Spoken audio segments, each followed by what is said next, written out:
Okay, तो यहाँ पे हम 5 वेरिएबल का प्रोडक्ट ऑफ सम फंक्शन लेते हैं, F of A B C D E, product of sum function कौन कौन से लेते हैं? सपोज 0 1 2 3 5 7 8 9 10 11 13 15 16 17 18 19 21 23 29 और 31 ये हमने सेम वही फंक्शन लिया है, बस वो क्या था, हमारा सम ऑफ प्रोडक्ट फंक्शन था। यहाँ पे हम प्रोडक्ट ऑफ सम फंक्शन लिया है। ठीक है, तो आपको इजीली दोनों में डिफरेंस समझ में आएगा, प्रोडक्ट ऑफ सम फंक्शन और सम ऑफ प्रोडक्ट फंक्शन में। ठीक है, तो 5 वेरिएबल है यानी 2 की पावर 5, 32 सेल हमको क्या करने हैं, क्रिएट करने हैं। तो 16 सेल के हमको 2 के मैप बनाने हैं।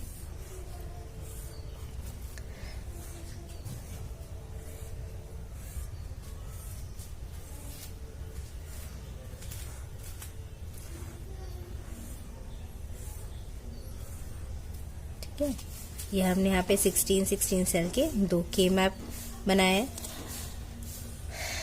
हैं। इस 16 सेल के लिए ए की वैल्यू क्या होगी, 0। इस 16 सेल के मैप के लिए ए की वैल्यू होगी 1। नाउ नेक्स्ट यहाँ पे बी सी और ये हो जाएगा डी ई, इसको भी हम यहाँ पे बी सी और डी ई से रिप्रेजेंट करेंगे। ये हो जाएगा 0 0 0 1 1 0 1 1 0 0 0 1 1 0 1 1 0 0 0 1 1 0 1 1 0 0 0 1 1 0 1 1 ये हमारा 32 सेल का के मैप क्रिएट हो गया। ठीक है, जहाँ पे हमने 2 16 सेल के के मैप बनाए हैं। ठीक है, अब हम पता है हमको, जैसे हमने लास्ट एग्जाम्पल में दिया था, सेम वही एग्जाम्पल लिया है, लेकिन यहाँ पे हमने क्या लिया है, प्रोडक्ट ऑफ सम फंक्शन लिया। प्रोडक्ट ऑफ सम फंक्शन है तो जो ये सारे जो आपको डेसिमल वैल्यूज दिख रही हैं, ये सारी डेसिमल वैल्यू किसको रिप्रेजेंट करेंगी, मैक्स टर्म को। किसको रिप्रेजेंट करेंगी, मैक्स, यानी ये मैक्स टर्म को, जिसे हम क्या कहते हैं, सम टर्म्स भी कहते हैं। तो मैक्स टर्म और सम टर्म के लिए हम क्या रखेंगे, के मैप में 0, क्या रखेंगे, 0। जबकि मिन टर्म के लिए हम क्या रखते थे, यहाँ पे इसके पहले वाले जो एग्जाम्पल में हमने देखा था, तो वहां पे क्या था, मिन टर्म था, और वहां पे हम मिन टर्म में क्या रखते थे, ये सारे टर्म्स क्या, ये सारे डेसिमल वैल्यू किसको रिप्रेजेंट करती थी, मिन टर्म, तो हम के मैप में 1 रखते थे। ठीक है, तो अब हमको इन सेल के जो भी ग्रे कोड है उनकी हमको यहाँ पे हम क्या रख देते हैं, डेसिमल वैल्यू, ताकि हम इजीली मैक्स टर्म को यहाँ पे मैप कर सकें। ठीक है, तो ये जो है इस सेल, ये जो ये फर्स्ट सेल है, फर्स्ट सेल का जो ग्रे कोड होगा वो क्या होगा, 0 0 0 0 0, यानी ये किसको रिप्रेजेंट करेगा, 0 को। नेक्स्ट ये सेल किसको रिप्रेजेंट करेगा, 0 0 0 0 1, यानी 1 को। तो 0 1 2 3 4 5 6 7 8 9 10 11 12 13 14 और ये 15 को रिप्रेजेंट करेगा। नाउ नेक्स्ट यहाँ पे ये किसको रिप्रेजेंट करेगा, 16 को, क्योंकि इसका ग्रे कोड क्या होगा, 1 0 0 0 0, तो ये 16 को रिप्रेजेंट करेगा। इस सेल का ग्रे कोड क्या होगा, 1 0 0 0 1, तो ये 17 को, 18 19 20 21 22 23 24 25 26 27 28 29 30 और ये किसको रिप्रेजेंट करेगा, 31। तो ये तो हमने क्या किया, हर एक सेल के जो ग्रे कोड थे उनका हमने यहाँ पे डेसिमल वैल्यू रखी, ताकि हम इजीली इसको मैप कर सकें। अब जहां जहां पे ये है, देखो ये पहला मैक्स टर्म क्या है, 0 है, तो पहला मैक्स टर्म 0 है, तो 0 की जगह पे हमको क्या रखना है, मैक्स टर्म है, इसलिए हम क्या रखेंगे, यहाँ पर 0 रखेंगे। ठीक है, 1 की जगह पे 0, 3 की जगह पर 0, 5 की जगह पर 0, 7 की जगह पे 0, 8 और 9 की जगह पे 0 0, 10 11 पर 0, 13 15, 13 and 15, फिर 16 17, यहाँ पर 0, 17 पर 0, 18 19, तो यहाँ पर 0 आएगा और 19 पर 0 आएगा।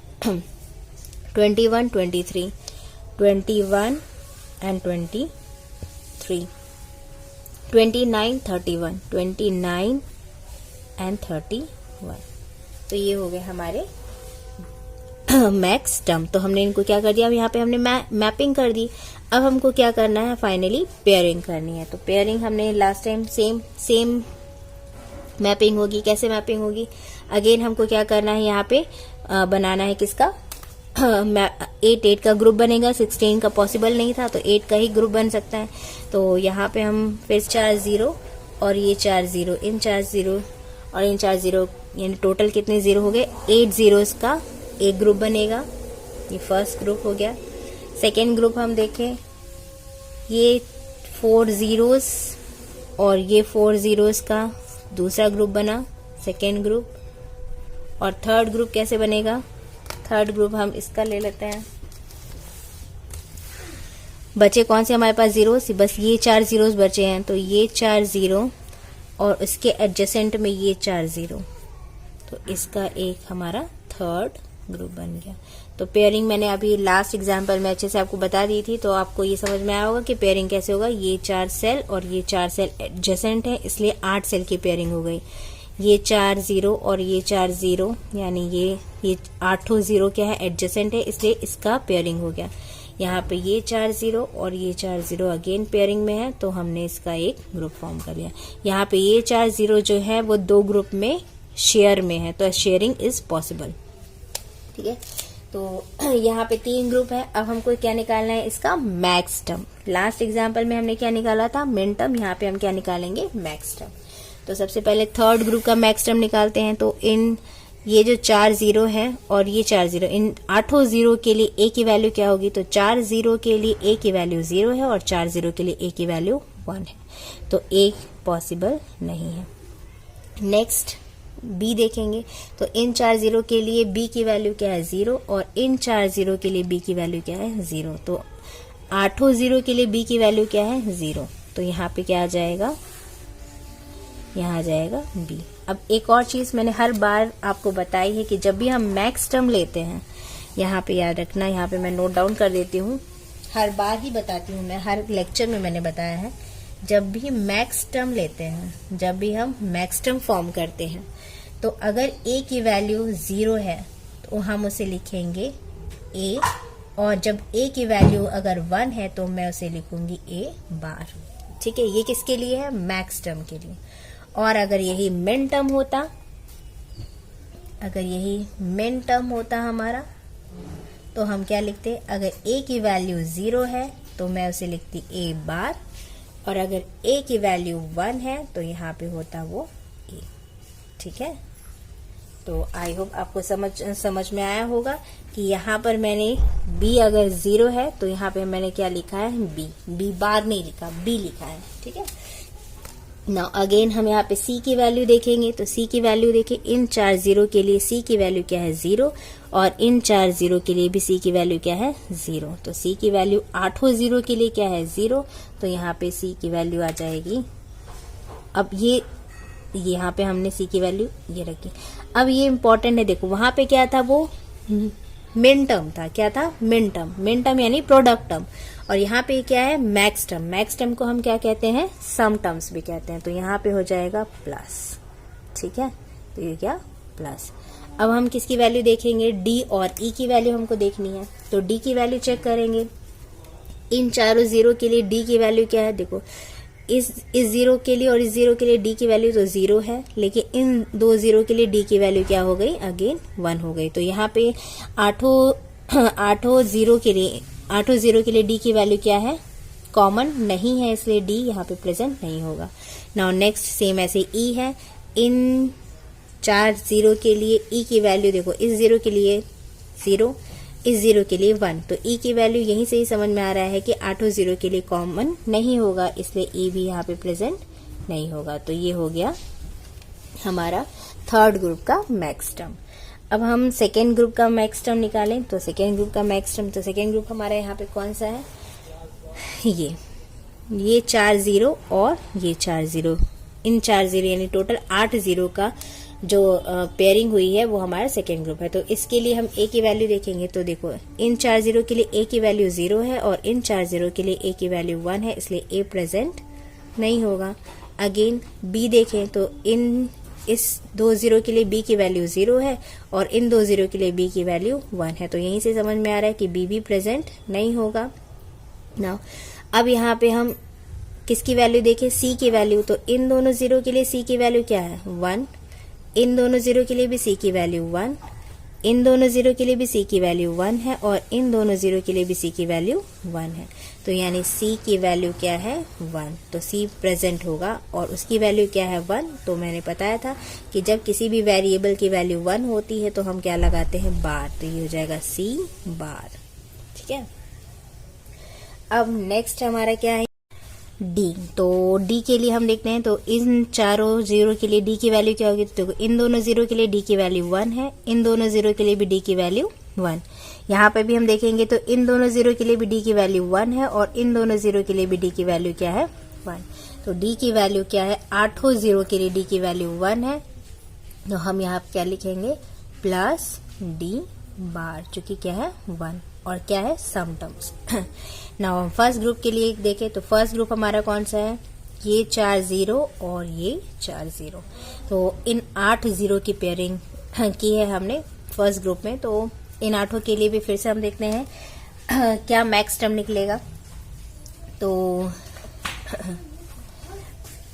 ए की वैल्यू क्या होगी, इन 4 0 और इन 4 0, यानी 8 0 के लिए ए की वैल्यू क्या है हमारी यहाँ पे 0 है, तो ये हो जाएगा ए प्लस। बी की वैल्यू देखें तो इन 4 0 के लिए बी की वैल्यू 1 है और इन 4 0 के लिए बी की वैल्यू 0 है, तो बी प्रेजेंट नहीं होगा। नाउ नेक्स्ट सी देखें, तो इन 4 0 के लिए सी की वैल्यू 0 है और इन 4 0 के लिए सी की वैल्यू क्या है 0, तो सी की वैल्यू क्या है 0, तो यहाँ पे हो जाएगा सी। नेक्स्ट अब हमको क्या चाहिए, डी और ई की वैल्यू। तो देखो इन दोनों 0 के लिए डी की वैल्यू 0 है, इन दोनों 0 के लिए डी की वैल्यू 0, इन दोनों 0 के लिए डी की वैल्यू क्या हो गई 1, यानी डिफरेंट हो गई। तो 8 0s के लिए डी की वैल्यू कॉमन नहीं है, इसलिए डी भी प्रेजेंट यहाँ पे नहीं होगा। नाउ नेक्स्ट क्या है हमारा ई, तो ई को भी चेक करो, तो इन दोनों 0 के लिए ई की वैल्यू 0 है और इन दोनों 0 के लिए ई की वैल्यू 1, तो ई की वैल्यू भी यहाँ पे क्या है डिफरेंट है 8 0 के लिए, तो ई भी प्रेजेंट यहाँ पे नहीं होगा। तो हमारा क्या मैक्स टर्म बना, ए प्लस सी। तो इस प्रकार से हमारा फाइनली मिनिमाइज्ड फंक्शन जो होगा वो क्या बनेगा, F of A B C D E is equal to A plus C into C bar plus D bar into B plus C. ये हो गया हमारा मिनिमाइज्ड 5 वेरिएबल का कौन सा फंक्शन है, product of sum function minimised form में। ठीक है, तो आई होप आपको समझ में आया होगा कि 5 वेरिएबल का बूलियन फंक्शन अगर हमारे पास है तो हम उसको के मैप मेथड से कैसे मिनिमाइज कर सकते हैं। दोनों ही, अगर वो प्रोडक्ट ऑफ सम फॉर्म में दिया हो तो कैसे मिनिमाइज कर सकते हैं और सम ऑफ प्रोडक्ट फॉर्म में दिया हो तो कैसे मिनिमाइज कर सकते हैं। ठीक है, तो थैंक यू फॉर वॉचिंग, ये दैट इज वेरी इंपॉर्टेंट। 5 ज्यादा जनरली क्या होता है कि हम 5 वेरिएबल तक के बूलियन फंक्शन को के मैप मेथड के थ्रू सॉल्व करते हैं। अगर हमारे पास 6 वेरिएबल का कोई बूलियन फंक्शन होता तो हम उसको के मैप के थ्रू सॉल्व नहीं करते हैं, जनरली नहीं करते, कर सकते हैं लेकिन हम करते नहीं क्योंकि वो बहुत लेंदी हो जाएगा। तो हमेशा 5 वेरिएबल तक के 3, 4, 5 वेरिएबल के अगर हमारे पास बूलियन फंक्शन अवेलेबल है और उनको हमको मिनिमाइज करना है तो हम के मैप मेथड प्रेफर करते हैं। ठीक है, तो आई होप आपको समझ में आया होगा। Thank you for watching and all the best. Lecture अगर मेरा सब्सक्राइब करना अगर आप भूल गए हैं तो प्लीज मेरा चैनल जरूर सब्सक्राइब करिए। सारे लेक्चर्स आपको देखने को मिलेंगे और आपको डाउट कुछ किसी भी टॉपिक में होता है तो आप मुझसे पूछ सकते हैं। तो लाइक और सब्सक्राइब करना बिल्कुल मत भूलिएगा। All the best.